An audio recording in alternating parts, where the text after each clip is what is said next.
Hola, espero que te encuentres muy bien en esta tarde, noche, día, desde donde sea que me veas. Bienvenido a Sattva, un lugar en el que hablamos sobre psicología y también sobre otras maneras de pensar la salud mental. Bienvenido a esta segunda entrega del Club de Lectura Narcisismo e Individualismo Postmoderno, en reflexión a la obra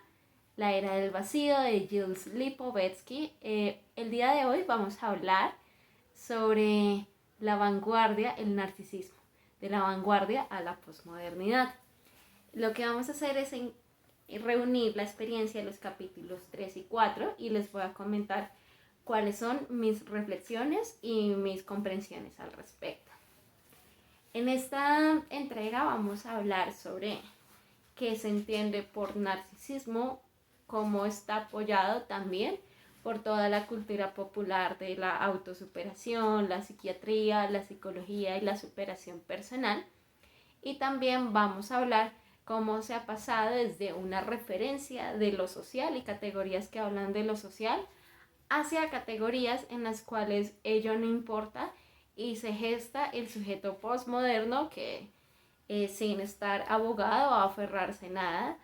tiende a enquistarse, a encapsularse y a entregarse a su narcisismo, en lo cual el capitalismo ha jugado un papel fundamental en la masificación de las identidades y en una cultura de producción de identidades en masa,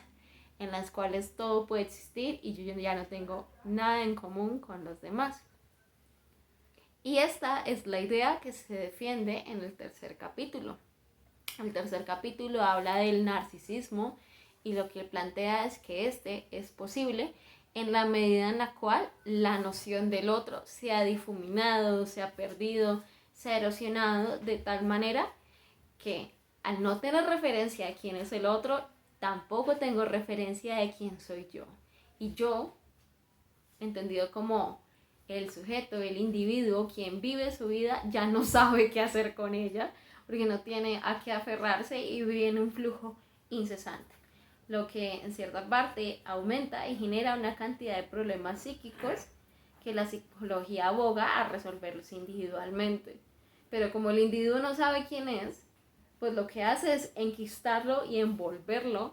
en una serie de prácticas que no dan solución a ese desazón de la vida. Entonces lo que se habla es que algunas herramientas que nos han llevado a erosionar o a que ya no haya una idea de quién es el otro son, por una parte, el lenguaje que cada vez hace referencia a suavizar las diferencias. Como les comentaba en la entrega anterior, ya pues no se habla de negro ni negritudes, ni esto es algo pensable o considerable en la actualidad, sino que se habla de comunidades afroamericanas, afrocolombianas, etc. También, y pues en toda esta idea de difuminar y de hacer menos grave mi diferencia con los otros, pues tampoco tengo posibilidad de diferenciarme o de saber de qué me hace tan diferente a los otros.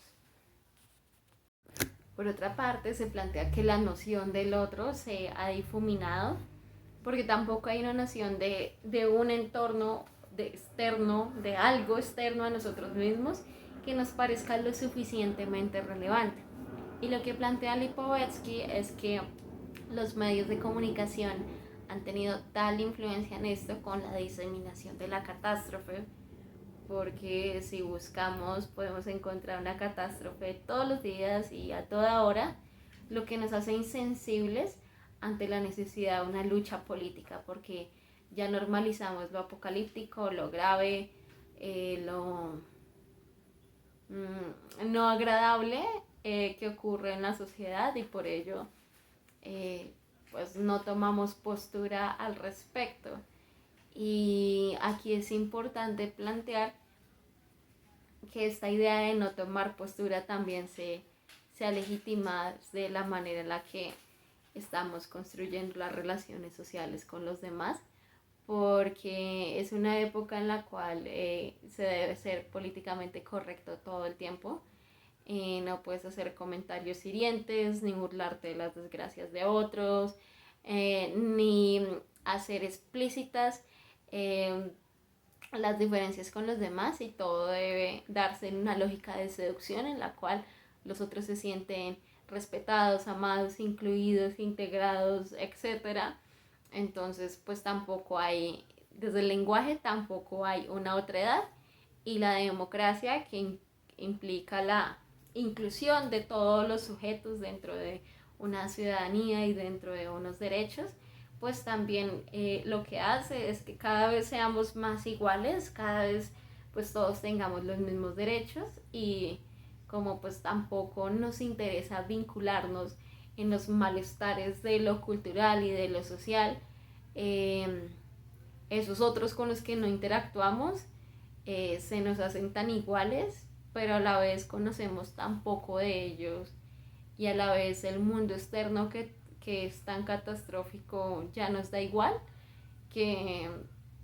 pues no tenemos un referente para decir, hey, estos somos nosotros. Y lo curioso es que a pesar de todo lo que menciono por la igualdad y la inclusión de los otros dentro de los mismos derechos, las relaciones sociales que tenemos están planteadas desde un deseo de conexión íntima, profunda, y como que cada vez que vemos los estilos de comunicarse de las personas cada vez son más abiertos, y cada vez la gente cuenta más cosas de su vida personal, pero a la vez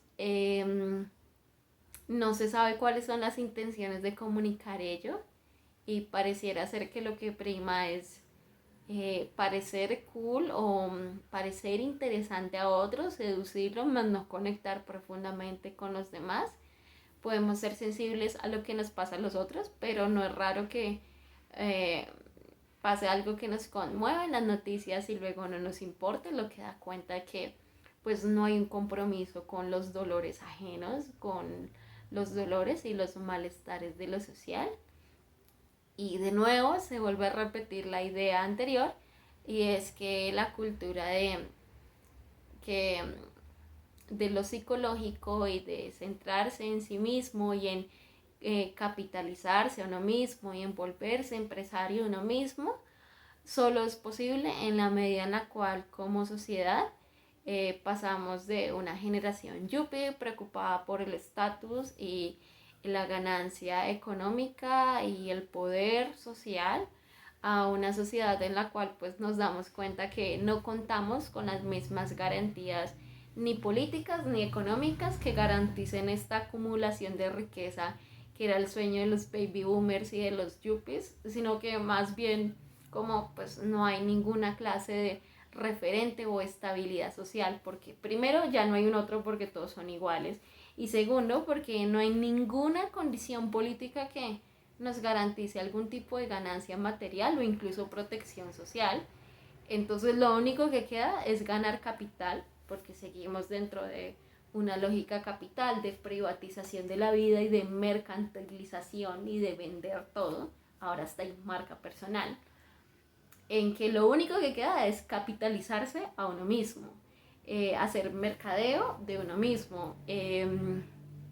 realizarse a uno mismo, dejar de pensar en capital material, sino en del disfrute. Y esto incluso se nota en aspectos como la psicología y la superación personal, que han estado muy abogadas a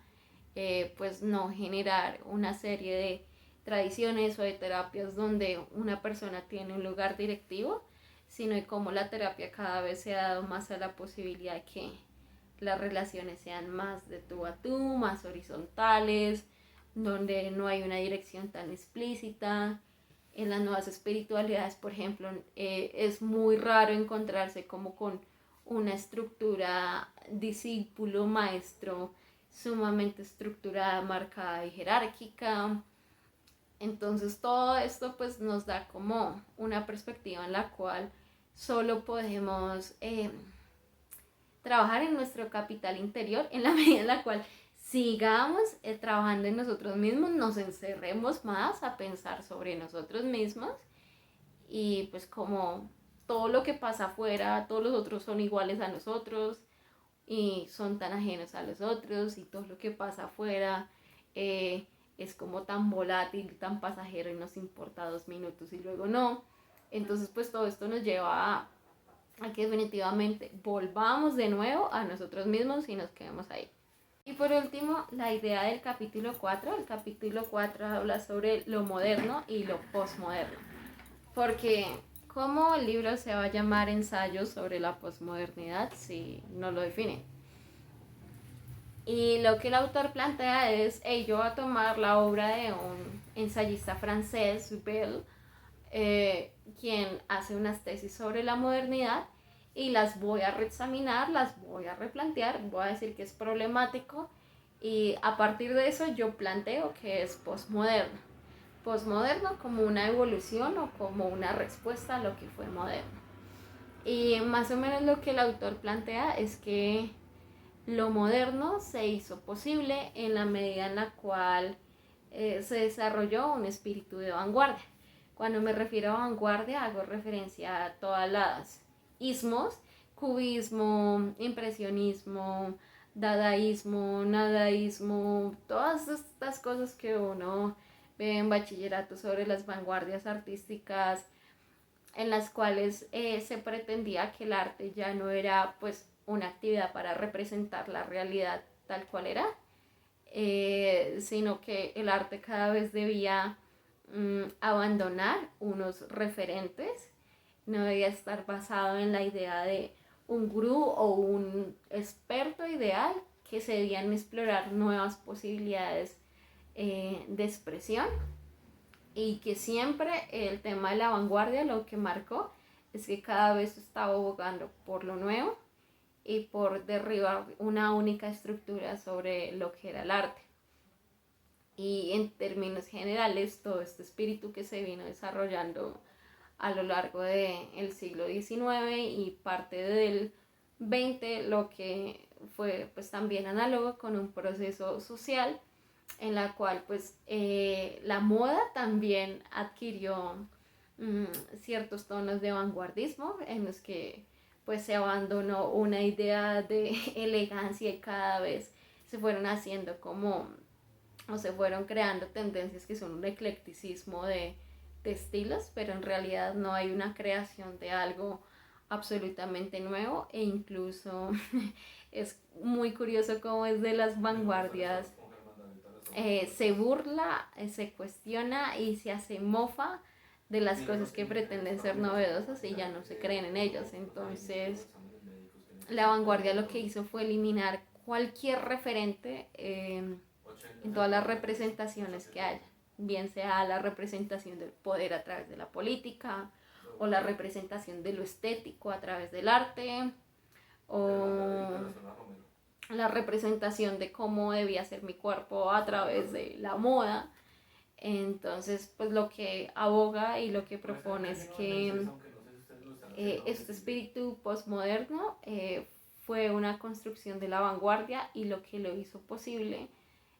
fue también que esta búsqueda de lo nuevo y esta búsqueda de pérdida de referentes empezó a ser un mecanismo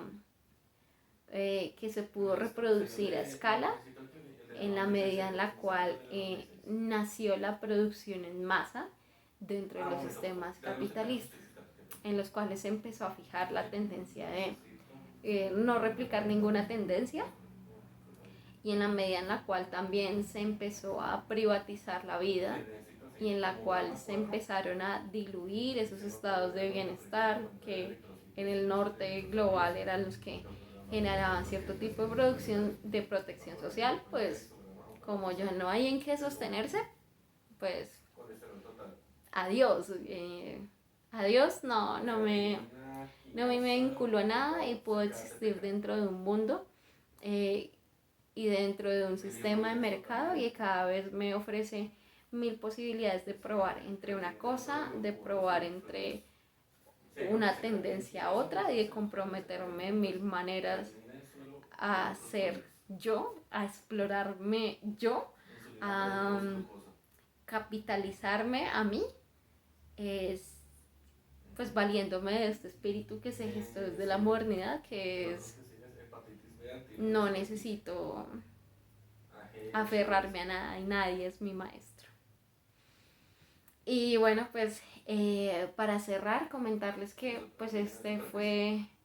un capítulo que para mí fue revelador porque nunca me había pensado como las implicaciones sociales del arte.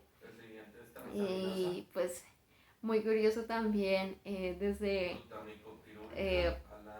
cómo me hizo encontrar una explicación a la razón por la cual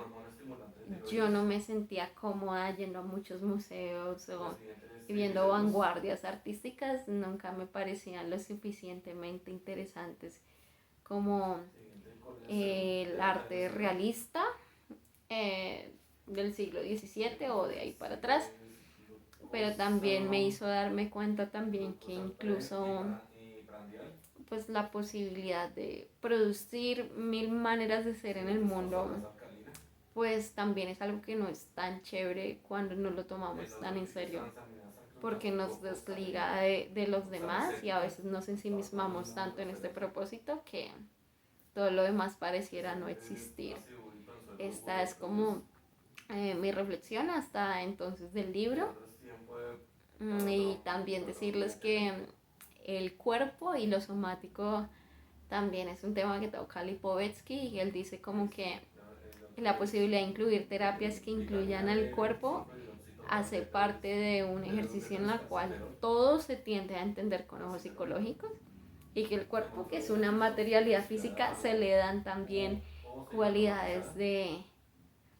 psicológicas, ¿no? Entonces el cuerpo habla, el cuerpo piensa, el cuerpo dice, el cuerpo desea, el cuerpo, no sé, llora, etcétera. Y pues esto es muy interesante y como que me plantea otros lugares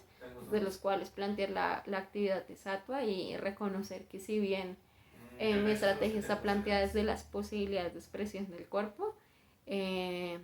no significa que el cuerpo tampoco no sea material o que el cuerpo no sea social o que el cuerpo no sea político. Muchas gracias y espero que verte y encontrarnos en una próxima entrega.